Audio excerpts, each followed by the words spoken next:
New year, new me. What separates us is transformation. Possibility of change. The desire to evolve. The passion to get up off the ground and stop eating dirt. I'm tired of doing what I used to do. If I always do what I've always done, I'll always be where I've always been. I'm going to throw it behind me. Somebody in this room that nobody would think would be in a church tonight, but you drew them to this place tonight because you want them to be a new me and a new year and have a new attitude and a new mind. Because the real battleground is in your mind. I know you're weak. I know you made mistakes. I know you've erred along the way. But if you believe me, it is counted unto you as righteousness. The enemy does everything he can to tear down your belief system. You're able to do anything but fail. If you know who you are, then you know who you are not.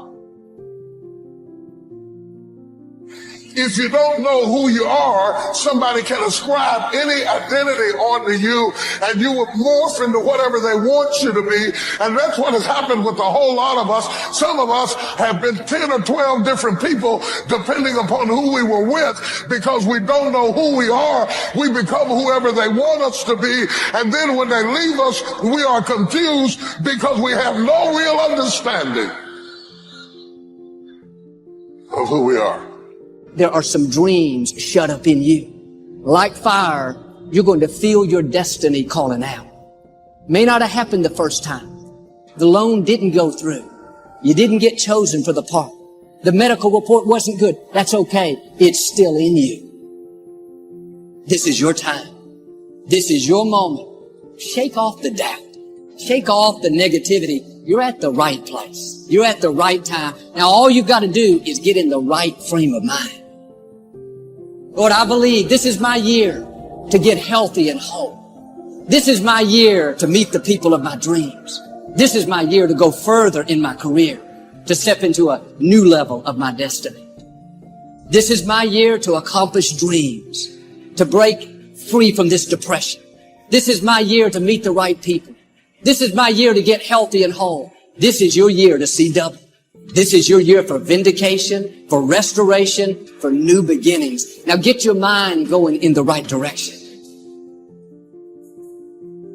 This will be a transformative year. New year, new me. Transformative thinking. God is about to transform your thinking, your mindset, your approach to life. The Lord said that there's more inside of you than what you have perceived. There are gifts in you that you have not tapped into yet. This is your year of transformation, rethinking, removing, retooling, new friends, new environment. I'm tired of doing what I used to do. If I always do what I've always done, I'll always be where I've always been. I'm going to throw it behind me. Truth of the matter is, everybody in here is going through a change. We are all in the process of transforming to a higher, better expression of myself. Don't let the habits of my past stop me from this metamorphosis. Things that used to worry me, not gonna do me like that. Things that used to get on my nerves, people I had to respond to in anger, not gonna do me like that. I'm focusing on what's in front of me. What separates us is transformation. The desire to evolve. It's something general, you're not going to achieve it. Clarity is power. You got to know the specific result you're after. What do you want? Why you're doing it. Most people will resist change. Most people will fight change as if change would be worse than what they're experiencing. Most people will not challenge the unknown. They won't just step out there. We go through the actions of commitment, but we're not really committed. We're not really connected. We're not really joined because we have no understanding of our responsibility to any relationship.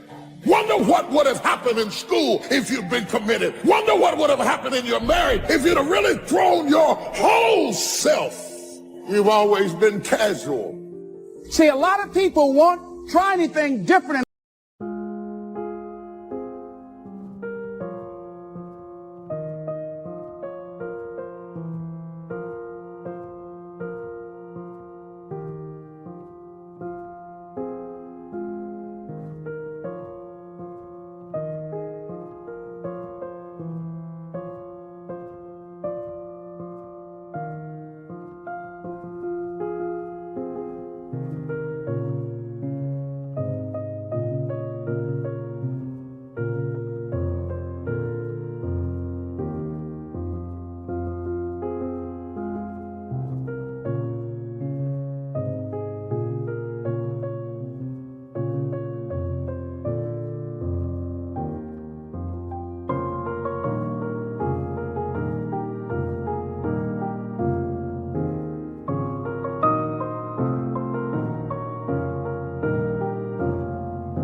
life because they don't want to get hurt. Pain is everywhere.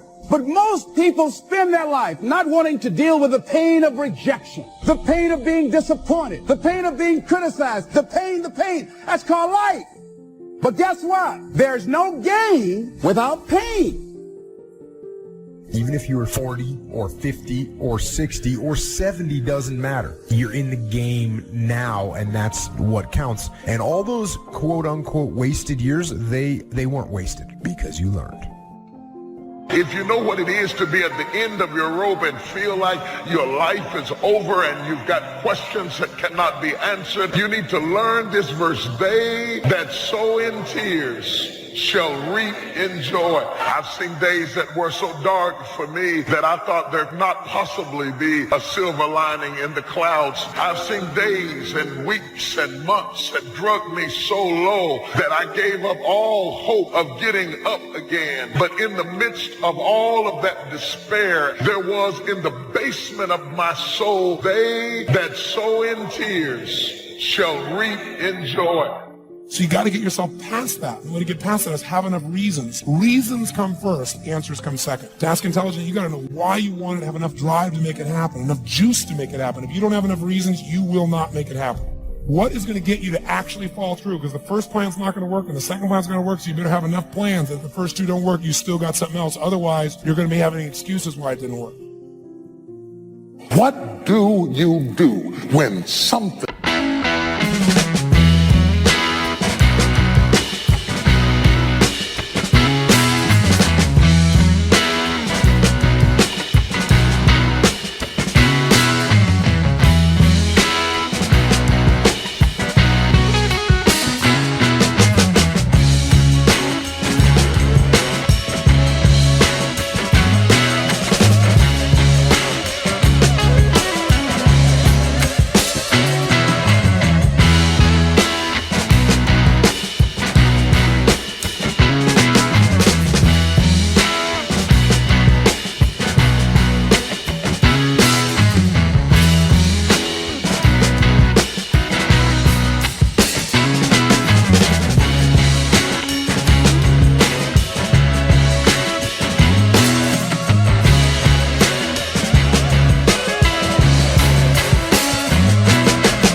is missing out of your life, and the things that replaced it do not compensate for what you lost.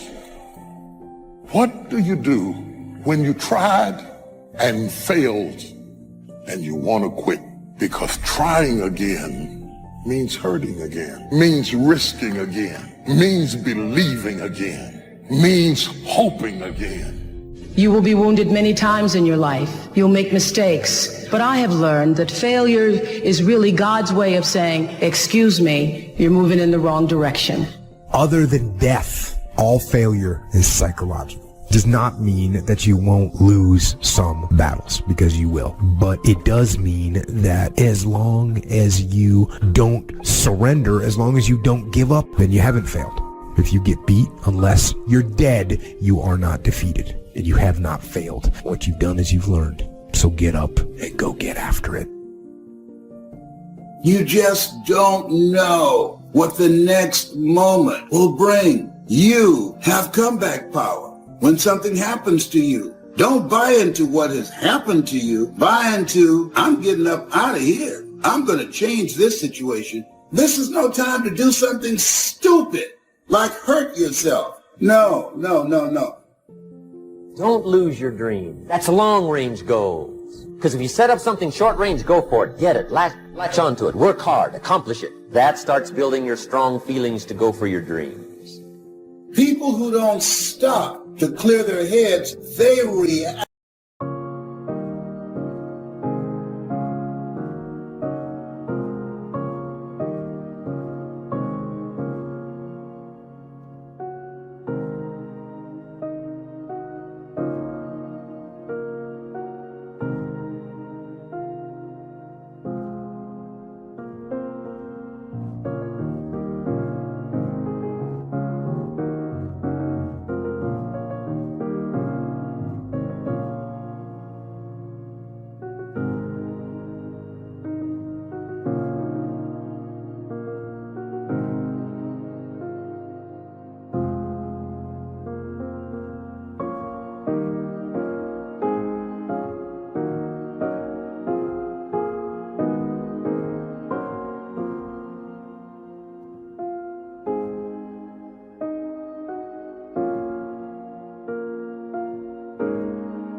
they don't respond. You're going to get through this. And you don't want to be radical. You don't want to be erratic. You got to assure yourself. You have to encourage yourself.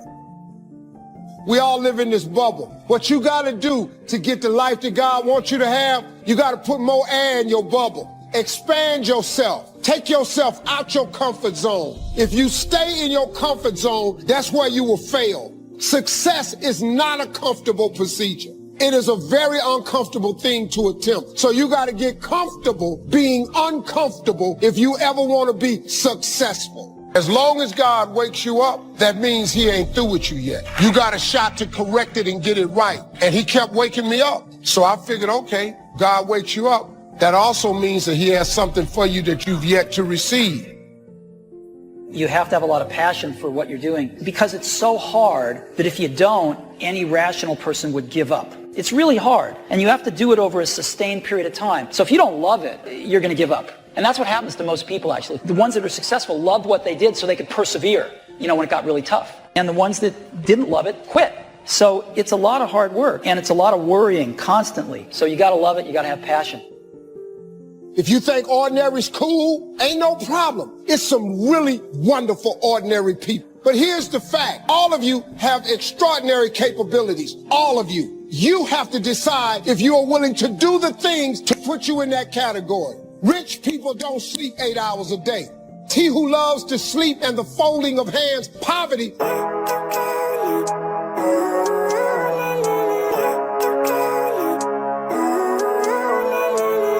Living life, every day, late at night, not okay.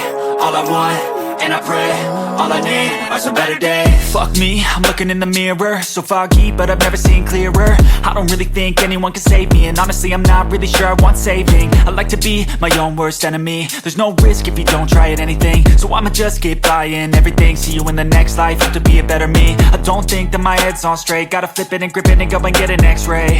What's wrong with me? I just feel weight pushing on my chest and it squeezes till I suffocate. Better change my mindset, meditate. It's pretty cool that I'm alive and have better days. I could walk, see, hear, I should celebrate. Think I could change my mind, maybe elevate. Living life, every day, late at night, not okay. All I want, and I pray, all I need are some better days. Yeah, all I need are some better days. Cause all I want, and I pray, I believe in the better days. I'm kinda stuck between a rock and a hard place. Do I work hard or live at my pace? You're only young once, yeah that's all great, but I also want a future where I'm okay. Living life is doing lots of cocaine. Wait no, it's living with no shame. Wait no, it's sleeping in on Sundays. I guess it's different for each of us and that's okay. Well I just wanna be happy, how to get there? Glad that you asked me. I think it's different for everyone. Some of us need work, others need fun. Some of us need purpose to overcome. But try to do what you love when it's said and done. Cause there's so many differences in each of us. Trust your gut, it can show you what you want. Living life, every day, late at night, not okay. All I want, and I pray, all I need are some better days. Yeah, all I need are some better days. Cause all I want, and I pray, I believe in the better days. Living life, every day, late at night, not okay.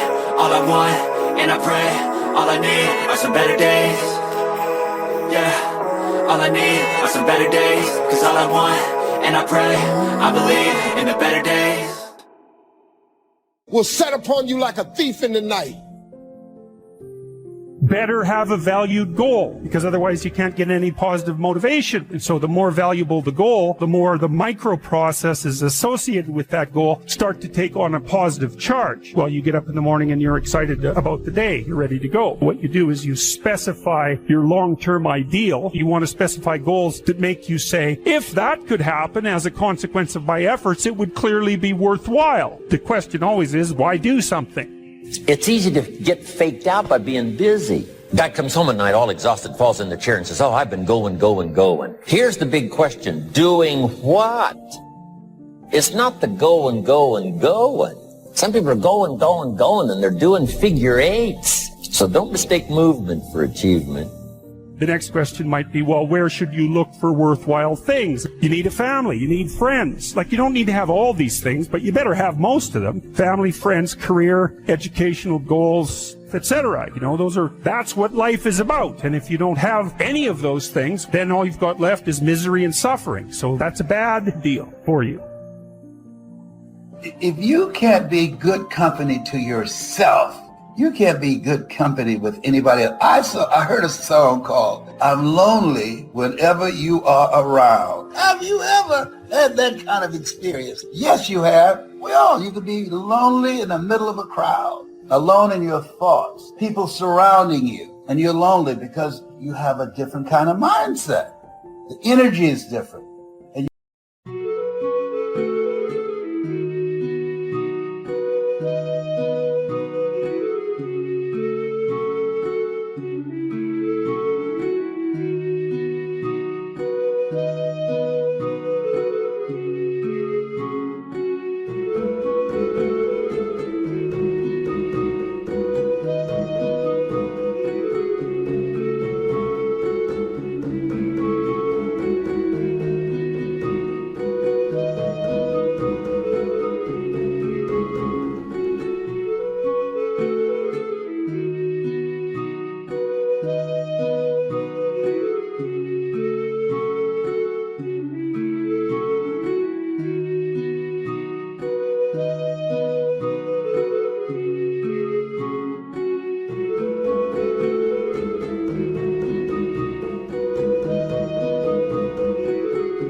Your mind is in another place. There are people that are lonely who are living together. Unfortunately, there are people who are not handling it well. Don't just focus on how dramatic the change is. Focus on the area that's beneficial to you. Focus on what is it that you have going for you to negotiate the change. And so in this time where we are, that everybody would recognize that dramatic change has taken place. And many people are stressed out. Many people are frightened. Many people are confused and don't have a clue on what to do and feel overwhelmed. And so say to yourself, I am free to create a new life for myself. I'm aware of the fact that I have the ability to make my life recession-proof. Right now, I am my boss.